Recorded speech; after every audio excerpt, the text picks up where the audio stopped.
الحج اشہر معلومات فمن فرض فیہن الحج فلا رفث ولا فسوق ولا جدال فی الحج، برائی کا کام نہیں کرنا، فسق و فجور کا ارتکاب نہیں کرنا، اور جنگ و جدال اور جھگڑا نہیں کرنا، کسی کو تکلیف نہیں دینی، سلیقے کے ساتھ نہایت ہی بہترین طریقے کے ساتھ حج ادا کرنا ہے، ان چیزوں کا خصوصی طور پہ اہتمام کرنا ہے۔ اور پھر نبی صلی اللہ علیہ وسلم نے بھی نوید سنائی کہ من حج فلم یرفث ولم یفسق رجع کیوم ولدتہ امہ، اگر کسی شخص کو اس طرح کا حج کرنا نصیب ہو گیا کہ اس نے کسی کے ساتھ جھگڑا بھی نہیں کیا، کوئی اللہ کی نافرمانی کا کام بھی نہیں کیا، اور نہ ہی اس نے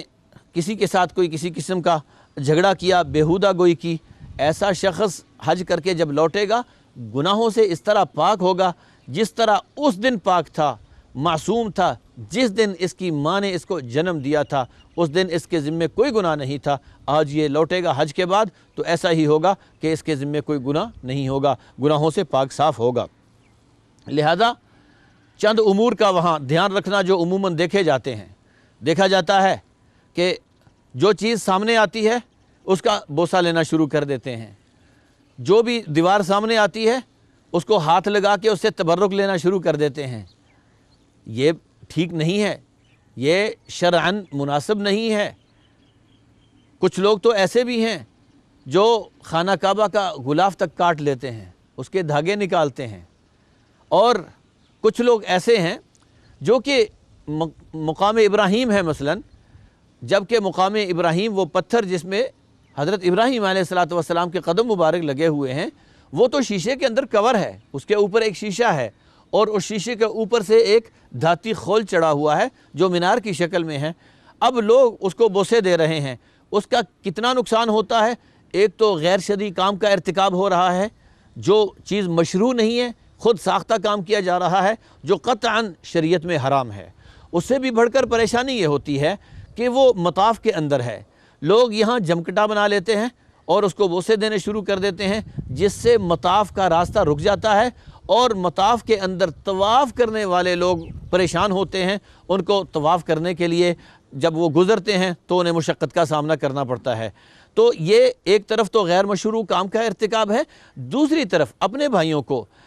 بیت اللہ کا طواف کرنے والوں کو، جو اللہ تعالیٰ کے نزدیک بہترین لوگ ہیں، ان کو تکلیف دینا، ان کو ایذا دینا اس کے مترادف ہے۔ تو کوشش کرنی چاہیے کہ کسی کو تکلیف نہ دی جائے۔ اور وہاں یہ بھی دیکھا گیا ہے کہ صرف آگے گزرنے کے شوق میں، طواف میں جلدی کرنے کے شوق میں اپنے سے آگے شخص کو تکلیف دے کے اس سے آگے نکلنے کی کوشش کی جاتی ہے، اس کو کونیاں مارنا یا ان کو سائیڈ مارنا یا اس کو تکلیف دینا، یہ بظاہر تو چھوٹی چھوٹی باتیں نظر آتی ہیں، لیکن حج میں یہ فسق و فجور ہی ہے۔ ان چیزوں سے اجتناب کرنا چاہیے۔ اور سب نے دیکھا کہ حجر اسود کے گرد کس طرح جھمکٹا ہوتا ہے، چیخوں کی آواز بھی آتی ہے، کچھ لوگ تکلیف اٹھاتے ہیں تو کچھ لوگ تکلیف دیتے ہیں۔ اور حجر اسود کے بوسہ دینے کے لیے میں ناظرین کے لیے اس بات کو خصوصی طور پہ بیان کرنا چاہتا ہوں کہ حجر اسود، اس کو چومنا یا اس کو ہاتھ لگانا یہ بہت فضیلت رکھتا ہے، لیکن خود جب حضرت صلی اللہ علیہ وسلم نے حج کیا، اگر وہ اشارہ کرتے لوگوں کی طرف تو نبی صلی اللہ علیہ وسلم کو حجر اسود کی طرف لوگ راستہ بنا کے دیتے، لوگ ادھر ادھر ہو جاتے اور نبی صلی اللہ علیہ وسلم حجر اسود کو بوسہ دیتے۔ لیکن نبی صلی اللہ علیہ وسلم نے کسی کو زحمت دی نہ، خود یہ کیا، دور سے ہی نبی صلی اللہ علیہ وسلم نے بسم اللہ اللہ اکبر کہہ کے اشارہ کیا اور چلتے ہوئے۔ یہ وہ ہمارے پیغمبر ہیں جن کے بارے میں اللہ وحدہ لا شریک نے فرمایا لَقَدْ كَانَ لَكُمْ فِي رَسُولِ اللَّهِ أُسْوَةٌ حَسَنَةٌ، ہمارے لیے یہ معیار ہیں، ہمارے لیے اسوہ حسنہ ہیں۔ ہم نے نبی صلی اللہ علیہ وسلم کی پیروی کرنی ہے، نبی صلی اللہ علیہ وسلم کے نقش قدم پر چلنا ہے۔ تو یہ نبی صلی اللہ علیہ وسلم تھے، اور ہم آج لائن بنا کے گھنٹوں انتظار کرتے ہیں، پھر کسی کو تکلیف دے کے بوسہ لیتے ہیں حجر اسود کا، اور وہاں چیخو پکار بھی سنی جاتی ہے۔ یہ ساری کی ساری چیزیں ایسی ہیں کہ مبادہ ڈر لگتا ہے ان کی وجہ سے کہیں ہمارا حج غیر مقبول نہ ہو جائے، ہمارا حج یا عمرہ مردود نہ ہو جائے، اس لیے ایسی چیزوں سے مکمل طور پر اجتناب کرنا چاہیے۔ اسی طرح تمباکو نوشی ہے، احباب دیکھتے ہیں کہ مدینہ اور مکہ میں جگہ جگہ بینر آویزاں ہیں، جگہ جگہ لکھ کے لگایا ہے کہ مکہ اور مدینہ کو سگریٹ نوشی سے اور تمباکو نوشی سے پاک کر دیجئے، لیکن میں نے ایسے حضرات بھی دیکھے ہیں جو حرم کے اندر بیٹھ کر بھی سگریٹ نوشی یا تمباکو نوشی کی کوشش کرتے ہیں۔ تو تمباکو نوشی ایک تو اس طرح انتظامی امور کی خلاف ورزی، اپنی صحت کی بربادی اور بدبو، اور اس سے بڑھ کر لوگوں کو تکلیف دینا۔ جو لوگ تمباکو نوشی نہیں کرتے وہ اگر سگریٹ نوشی کرنے والے کے پاس بیٹھے ہوں تو ان کا سانس گھٹتا ہے۔ تو اس لیے یہ تمباکو نوشی صرف ذاتی معاملہ نہیں کسی کا، یہ دوسروں کو تکلیف دینے کے مترادف بھی ہے، اس لیے اس سے بھی اجتناب کرنا چاہیے۔ اور اس کے بعد حج مبرور کے لیے ضروری ہے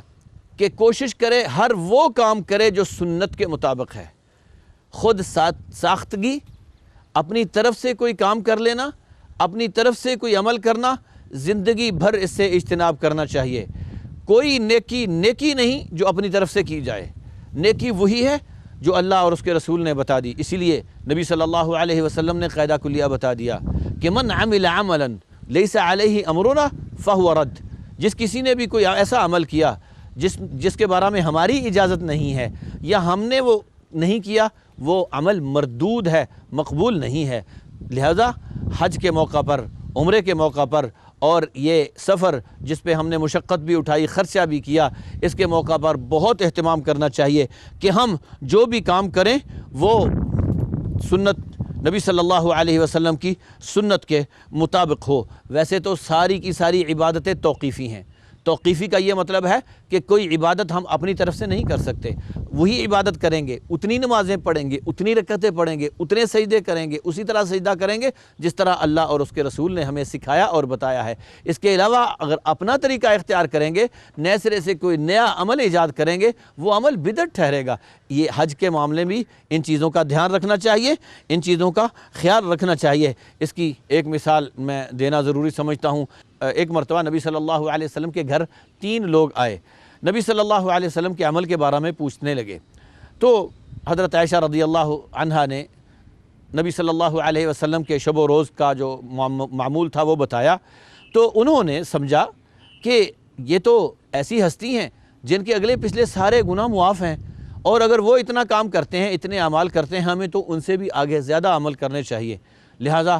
تینوں نے اچھے جذبے کے ساتھ ایک دوسرے کے ساتھ اس طرح اظہار کیا۔ ایک کہنے لگا کہ آج کے بعد میں رات کو کبھی نہیں سوؤں گا، ساری رات نماز پڑھا کروں گا، تہجد پڑھا کروں گا۔ دوسرا کہنے لگا میں نے بھی تہیہ کر لیا ہے کہ میں شادی وادی کے چکر میں نہیں پڑھوں گا، تاکہ میں اللہ کی عبادت کے لیے فارغ رہوں اور مجھے ان معاملات سے کوئی مسئلہ نہ بنے، اس لیے میں شادی وادی کے چکر میں نہیں پڑھوں گا۔ دوسرے نے کہا میں نے بھی آج سے ارادہ کر لیا ہے کہ ہمیشہ روزے سے رہوں گا، کسی دن بھی میں روزہ چھوڑوں گا نہیں۔ تو اتنے میں نبی صلی اللہ علیہ وسلم بھی تشریف لے آئے۔ نبی صلی اللہ علیہ وسلم کو یہ بتایا گیا تو نبی صلی اللہ علیہ وسلم نے ناراضگی کا اظہار کیا۔ نبی صلی اللہ علیہ وسلم غصے ہوئے کہ لوگوں کیسی باتیں کر رہے ہو، دین اس طرح نہیں ہے، ان چیزوں کا نام دین نہیں ہے، جذبات کے پیچھے چلنا یہ دین اس کا نام نہیں ہے۔ دین تو کتاب و سنت کا نام ہے، جہاں پیغمبر نے کھڑا کر دیا وہیں کھڑے رہنا، اس سے آگے ایک قدم نہیں اٹھانا، اور جہاں نبی صلی اللہ علیہ وسلم نے جہاں سے روک دیا وہاں سے اس طرح رک جانا کہ کبھی اس طرف قدم اٹھانے کی جرت نہ کرنا۔ یہی دین ہے، یہی دین ہے۔ تو لہٰذا حج اور عمرے کے لیے بھی، حج اور عمرے کے دوران جو کام بھی کرنے ہیں سوچ سمجھ کے کہ اللہ اور اس کے رسول کی طرف سے اجازت ہے اس کی، نبی صلی اللہ علیہ وسلم نے یہ کس طرح کیا ہے، اس حرص کے ساتھ اگر ہم حج کریں گے یا عمرہ کریں گے تو انشاءاللہ ہمارا حج مقبول ہوگا۔ اور اس چیز کی اہمیت کا وہاں سے بھی پتہ چلتا ہے۔ اور وہ آیت جس کی طرف میں اشارہ کرنے والا ہوں، ناظرین کرام، حج اور عمرے کے دوران اور ہمیشہ ساری عبادتوں کے دوران ذہن نشین رہنی چاہیے کہ حضرت ابراہیم علیہ السلام نے اتنا عظیم کام کیا، بیت اللہ کی تعمیر کی، اور بیت اللہ کی تعمیر کر کے یہ ذہن میں نہیں آیا کہ میں بھی تو پیغمبر ہوں، میں خود ہی کر لوں، نہیں، دعا کی ارنا مناسکنا۔ اور خود نبی صلی اللہ علیہ وسلم نے جب حج کیا صحابہ کرام کو فرماتے جاتے تھے، لمحہ لمحہ جگہ جگہ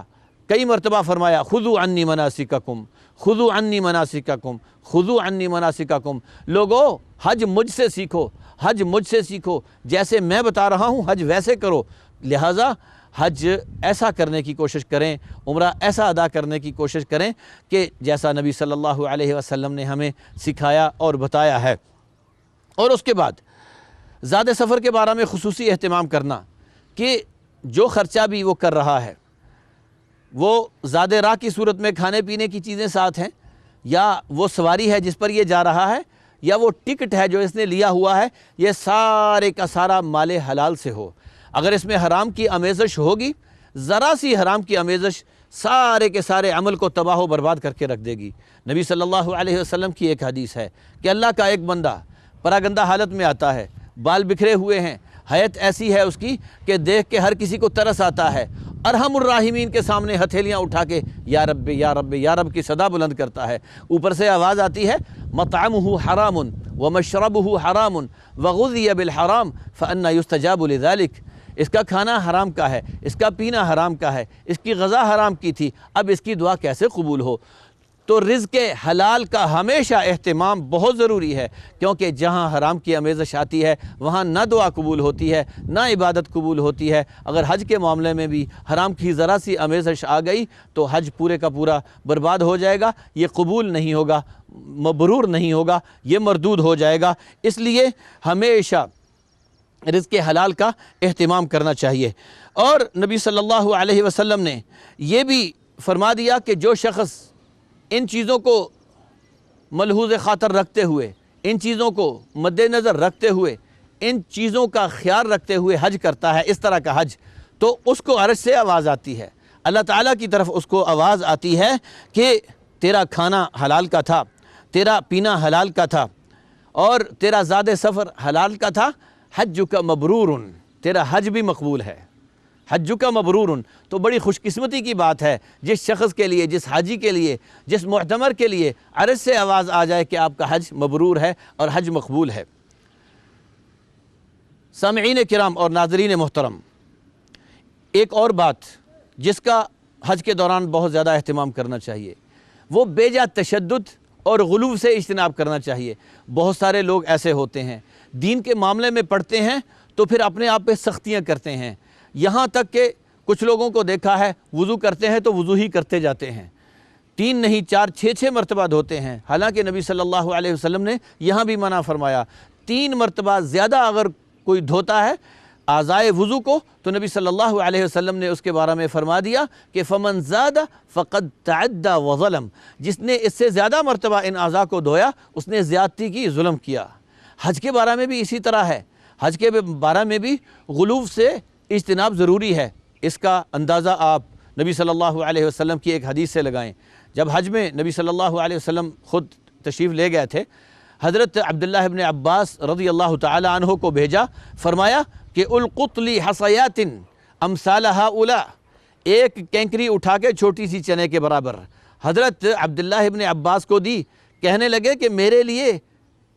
کینکریاں اٹھا کے لاؤ، ایسی ہونی چاہیے، اتنے حجم کی ہونی چاہیے، اور ساتھ ہی فرما دیا وَإِيَّاكُمْ وَالْغُلُوَّ فِي الدِّينِ، دین میں غلو سے بچو، دین میں بے جا تشدد سے بچو، فَإِنَّمَا أَهْلَكَ مَنْ كَانَ قَبْلَكُمْ الْغُلُوَّ فِي الدِّينِ، تم سے پہلے لوگوں کو ہلاک کرنے والی چیز یہی ہے کہ انہوں نے اپنے دین میں غلو کیا، تشدد کیا اور بے جا اپنے آپ کو سختیوں میں ڈال دیا۔ لہٰذا حج پر جا کر ایسی حرکتیں کرنا، غلو کرنا، شدت سے کام لینا، اپنے آپ کو تنگیوں میں ڈالنا، یہ شریعت کی روح کے خلاف ہے۔ شریعت کی روح تو ہمیشہ یہی ہے، جیسا حضرت عائشہ رضی اللہ تعالی عنہ فرماتی ہیں ما خیر رسول اللہ صلی اللہ علیہ وسلم بین امرین الا اختار ایسرہما، نبی صلی اللہ علیہ وسلم کو جب بھی کبھی 2 معاملات میں اختیار دیا گیا تو نبی صلی اللہ علیہ وسلم نے دیکھا کہ دونوں میں سے آسان کون سا ہے، تو دونوں میں سے آسان کو نبی صلی اللہ علیہ وسلم نے اختیار کیا۔ یہ ہے دین کی روح، یہ عبادات کی روح، یہ اسلام کی روح ہے۔ اور جو لوگ اپنے آپ پہ سختیاں کرتے ہیں، سخت معاملات کی تلاش میں رہتے ہیں، ان کا خیال ہے کہ عبادت میں جتنا تھکیں گے، جتنا مشقت برداشت کریں گے اتنا ہی زیادہ ثواب ہے۔ یہ سوچ اسلامی سوچ نہیں ہے، یہ سوچ اسلامی روح کے متصادم ہے، موافق نہیں ہے۔ اس لیے حج میں کبھی بھی سختیاں نہیں کرنی چاہیے، بہت نرمی کے ساتھ، نہایت احتیاط کے ساتھ اور وقار کے ساتھ حج کرنا چاہیے۔ اور اسی طرح حج کے معاملہ میں سکون اور سکینت کا خصوصی خیال رکھنا چاہیے۔ رش ہوتا ہے اور کبھی جلد بازی سے کام نہیں لینا چاہیے۔ نبی صلی اللہ علیہ وسلم نے حج کے موقع پر میدان عرفات میں لوگوں کو واپسی کے دوران دیکھا کہ بھگدڑ مچی ہوئی ہے، اونٹوں کے بھاگنے کی آواز ہے، تو نبی صلی اللہ علیہ وسلم لوگوں سے مخاطب ہو کے کہنے لگے ایھا الناس علیکم بالسکینہ، لوگو سکون سے چلو، سکون اختیار کرو، فإن البر لیس بإیضاع، یہ جلد بازی کوئی نیکی نہیں ہے، جلد بازی کوئی نیک کام نہیں ہے۔ تو نبی صلی اللہ علیہ وسلم نے صحابہ کرام کو سکون سے چلنے کی نصیحت کی، اور وہ اسلام جس میں تو ذکر ہی دلی سکون کے لیے ہوتا ہے، اب اس عبادت میں سکون کو چھوڑ کر بے سکونی اختیار کرنا کوئی معنی بھی نہیں رکھتی۔ اس لیے حجاج کو ان چیزوں کا خیال رکھنا چاہیے، ان چیزوں کا خیال رکھ کے جب حج سے واپس لوٹے گا، جب اپنے گھر واپس آئے گا، پھر دیکھے کہ اگر اس کو پہلے کی نسبت نیکی کی توفیق زیادہ ہو رہی ہے اور برائیوں کو چھوڑنے کی طرف طبیعت راغب ہو رہی ہے، تو اس کو خوش ہو جانا چاہیے کہ اس کا حج یہ حج مبرور ہے۔ اللہ تعالیٰ سے دعا ہے کہ اللہ تعالیٰ ہم سب کی نیکیوں کو قبول فرمائے اور ہمیں حج مبرور کرنے کی توفیق عطا فرمائے۔ وباللہ تعالی التوفیق، والسلام علیکم ورحمۃ اللہ وبرکاتہ۔ برسوں سے من میں آس تھی، آنکھوں میں جو ایک پیاس تھی، بے تاب دل جس کے لیے اس کی طرف ہم چل دیے، آنکھیں ہیں نم دل میں ہے غم، اپنے قدم سوئے حرم۔